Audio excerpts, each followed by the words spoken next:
Imagine standing on a bone-dry desert plateau, staring at a 240-foot monolith that officially should not have been rained on for 5,000 years. Standard school history books give us a neat, comfortable number. They claim that around 2,500 before Common Era, the 4th dynasty pharaoh Khafre ordered his workers to carve the Great Sphinx out of the natural Giza bedrock. Case closed. Except the physical monument itself contains a massive contradiction. When independent geologists, the actual material scientists who study rock weathering, stepped into the trench surrounding the monument, they bypassed the historical captions. What they discovered on the vertical enclosure walls changed everything. Deep, undulating vertical erosion channels slicing over 2 feet into the solid limestone. Any freshman geology student can tell you that horizontal shelving is the classic calling card of desert wind and sandblasting. But vertical, rounded gullies, that is the exclusive morphological fingerprint of sustained, heavy rainfall precipitation. Think about the physical reality of that data. The Great Pyramids, sitting only a few hundred meters away on the exact same limestone plateau, display perfect horizontal desert weathering. Yet, the Sphinx enclosure looks as if it was battered by a torrential tropical downpour for centuries.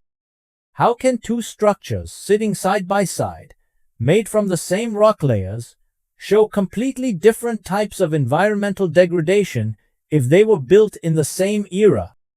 Either our textbooks are profoundly wrong about the climate history of ancient Egypt, or they are wrong about the true age of the Sphinx.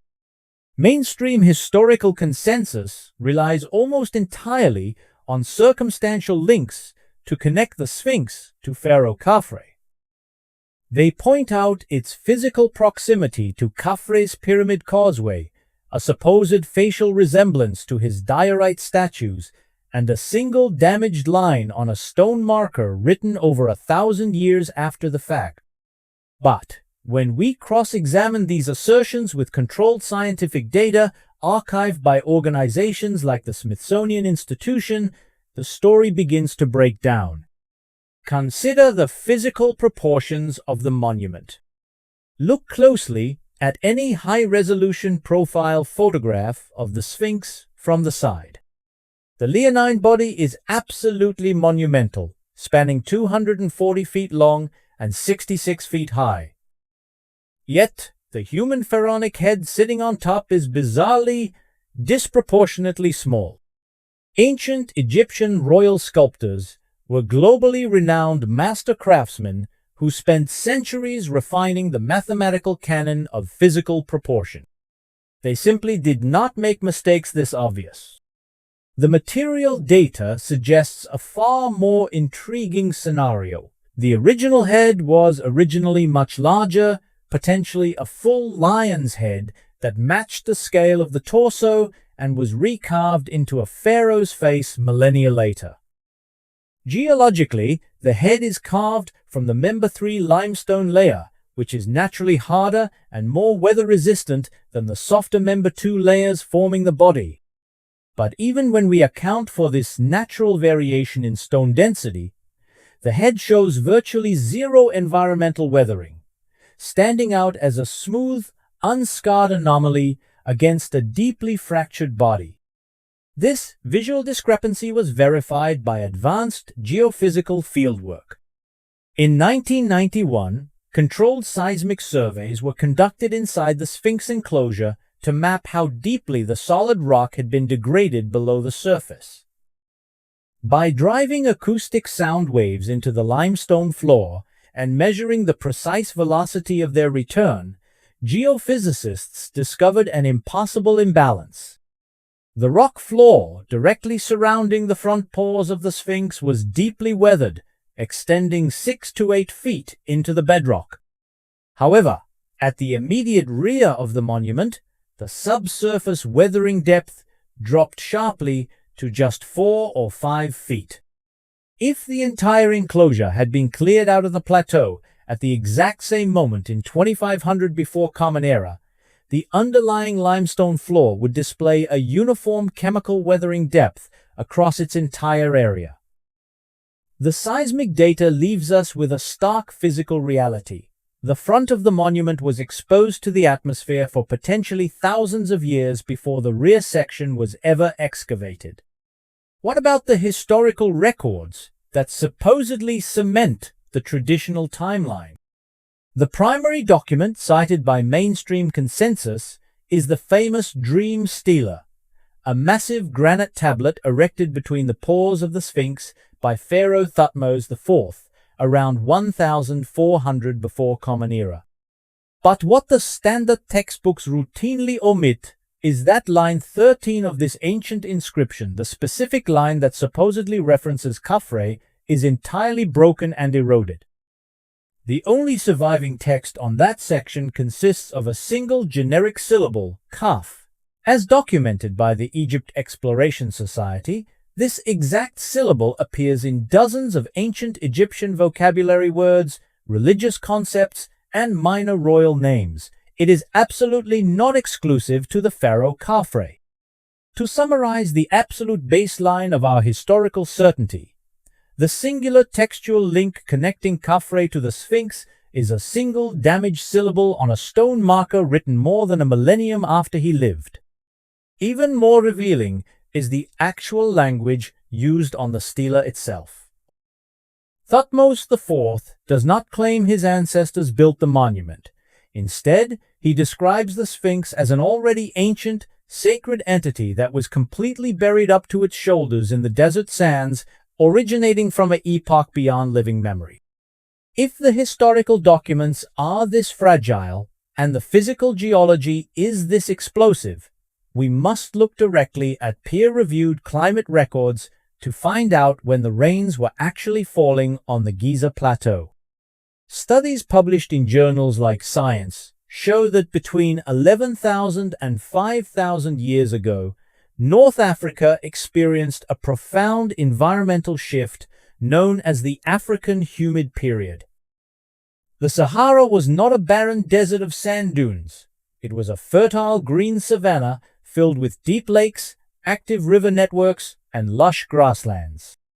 According to data compiled by researchers at the University of Cologne, hyper-arid desert conditions did not permanently settle into the latitude of Giza until approximately 5,300 before Common Era.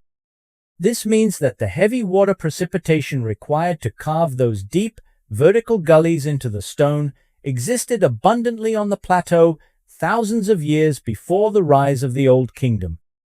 For a long time, the primary academic objection to an older Sphinx was a simple assumption. Prehistoric humans living 10,000 years ago were simple, primitive hunter-gatherers who lacked the societal organization and engineering capability to execute monumental architecture. But that absolute baseline of history was permanently shattered in 1994. Meticulous excavations overseen by the German Archaeological Institute at Göbekli Tepe in southeastern Turkey uncovered massive stone circles featuring beautifully carved T-shaped pillars weighing up to 20 metric tons. Controlled radiocarbon dating confirmed that this highly advanced megalithic complex was engineered around 9,600 before Common Era, more than 6,000 years before the pyramids. The builders of Göbekli Tepe possessed no agricultural networks, no domestic metal tools, and no wheeled transport. Yet they demonstrated a flawless mastery of geometry and massive logistics. If hunting bands in the Levant were fully capable of organizing large-scale stone construction 10,000 years ago, is it scientifically responsible to claim that an early North African society could not have carved a singular figure out of an existing limestone ridge during the exact same post-glacial epoch? Mainstream consensus has pushed back hard against this geological timeline. Prominent scholars argue that the Giza limestone is notoriously poor in quality and prone to rapid salt exfoliation, asserting that even minor rainfall over the last 4,000, 500 years could account for the degradation. Other researchers have argued that subterranean water may have seeped through natural fissures in the rock before the monument was ever carved, meaning ancient workers might have simply cut into a pre-weathered limestone ridge, making the Sphinx look significantly older than its actual execution date. These are legitimate structural points that show how complex forensic archaeology can be. But they still fail to explain why the subsurface seismic weathering depths vary so heavily across the floor, or why no other 4th Dynasty monument at Giza displays this specific water-worn morphological signature. What we can state with absolute scientific safety is that the settled, confident story most of us absorbed in school functions more like a working hypothesis than a proven fact. The physical data from the field and the official records from our textbooks are simply not in agreement.